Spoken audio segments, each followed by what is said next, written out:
Alright guys, welcome back. We got a 95 Buick Park Ave Ultra 3.8 with the supercharger. It's not so supercharged right now, it doesn't run. Here's the deal.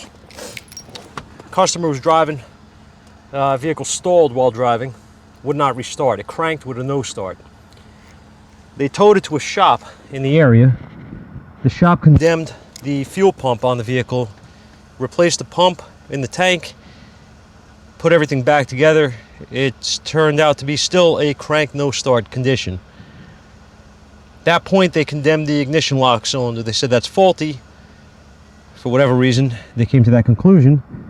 They put a new ignition lock cylinder in it. Now it became a no crank, no start. For any of you guys that are laughing, you're probably onto it already. What happened? Well, they ended up causing more problems than what the customer originally had, because the new lock cylinder came with these. All right, came with two of them. Nice valet keys. Unfortunately, the original key for this vehicle is a VATS, which means you have that little resistor right there, and without that, this vehicle will not start. So what I thought that they had more sense than they have. I thought that they bypassed the VATS, meaning on some of these cars, what people used to do was they would measure the resistance off the key. This is a resistor. They would measure that resistance. They would get a resistor that matched the seam resistance. They would cut the harness going to the VATS module, and they would put a resistor in line, meaning so therefore you can start the car with any key as long as it turns the cylinder. Well, I verified that that was not the case. I went under there and checked. They actually put a replacement lock cylinder in that only came with valet keys and never got a key cut for the vehicle. So we went and had a new VATS key cut. So I'll show you. I'm going to put this key that they had, and as you can see, I have nothing. It will turn the cylinder, but it will not crank. So now, with my new key, look at that, it cranks. It doesn't start. So with the new fuel pump in it and the new ignition lock cylinder in it that were both condemned, we're back to square one, where the customer complaint was the vehicle was towed in for a no start.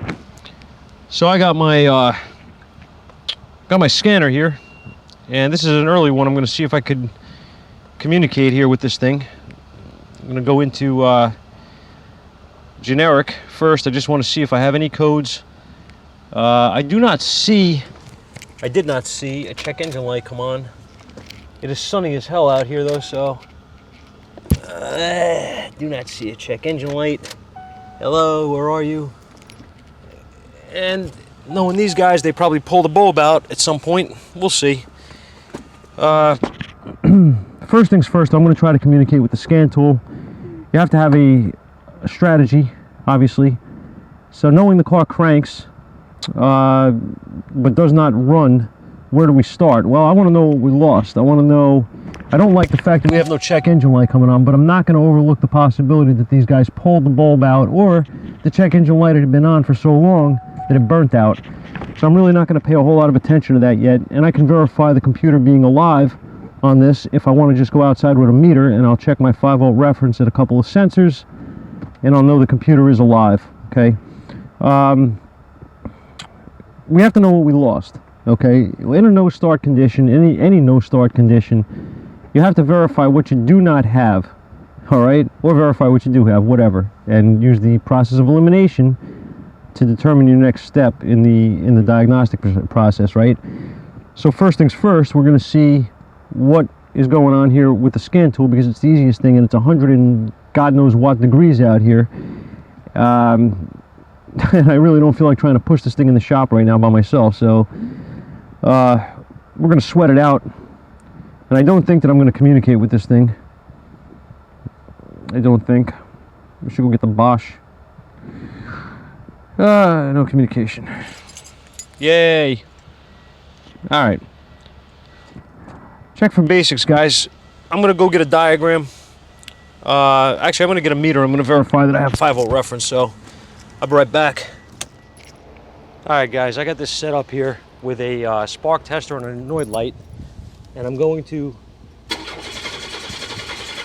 Okay, I'm gonna crank it. Obviously we have no spark, no injector pulse. I do not hear the fuel pump coming on. I have no check engine light on the dash. So the next step, I did this off camera, but I'm gonna show you guys anyhow. I'll throw my meter here. Hopefully somewhere you guys can see. Put the key on.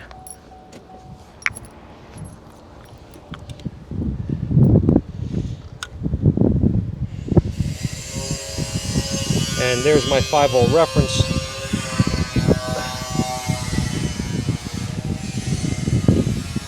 I have 12 volts at the injector. Okay. So what did we lose? Everything. We have no control from the PCM for anything. So my next step is a diagram. Okay. Let's go back inside. Let's see if I can set you guys up somewhere where you can see something here. And we'll go through this, see. There's a fuse block on this car. I've been through these cars before, and I actually think I know what might be wrong with it. So what I'm gonna do is I'm gonna kind of use my experience here and see if I'm right. I took the panel down so far. I'm losing you guys, I'm losing you guys. Oh. I already took the panel down off camera. I'm not gonna be able to get you guys under the dash with me, unfortunately, but just bear with me a second. I'm gonna check a fuse under there. I wanna see if it's got what it needs. Keys on.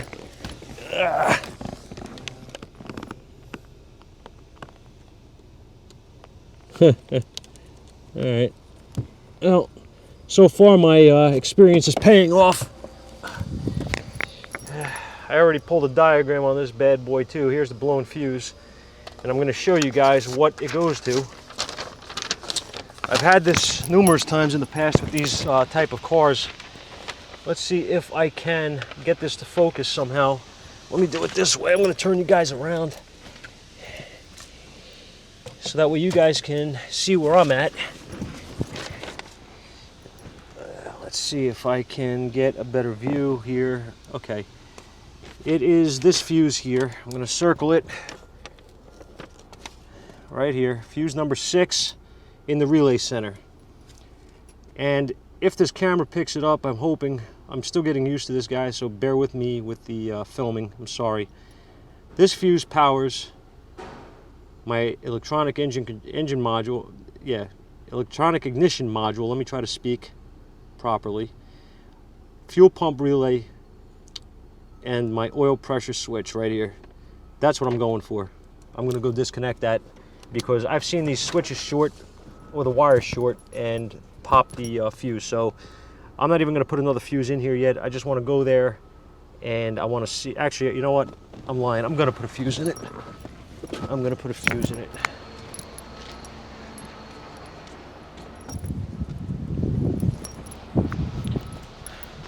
You know why I'm going to put a fuse in it, guys? Because I want to see if this thing is actually blown, if it's actually shorted now. So let me just pop a fuse in real fast.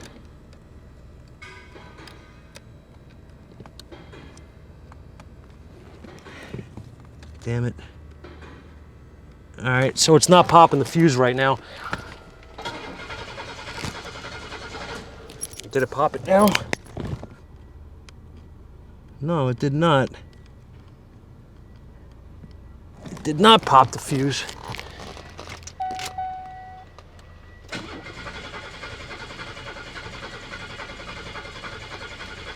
Well, that's interesting. Huh. I'm surprised. I'm actually quite surprised. All right, guys, well, that's interesting. That's interesting. I still have no spark and no injector pulse.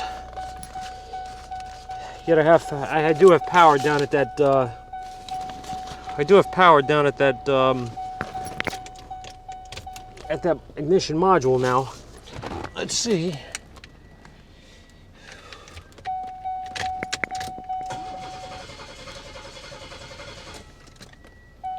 do not see any tack on this thing either, which is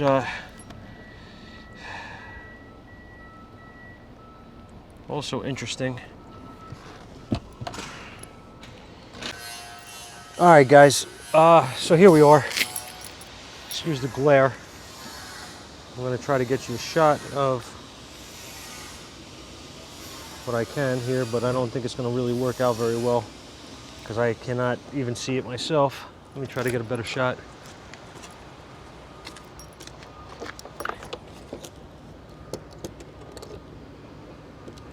Okay, there is my cam sensor pattern, which is working. I am now hooked up. Froze the scope there to show you guys. I'm on the crank sensor. This is probably not the smartest move, but I'm gonna try to get a shot of crank sensor. And this screen is not really the best for this, but let me put this back here out of the light, and I will try to get you guys zoomed in on it. All right, let's see if that works. I'm gonna crank this thing.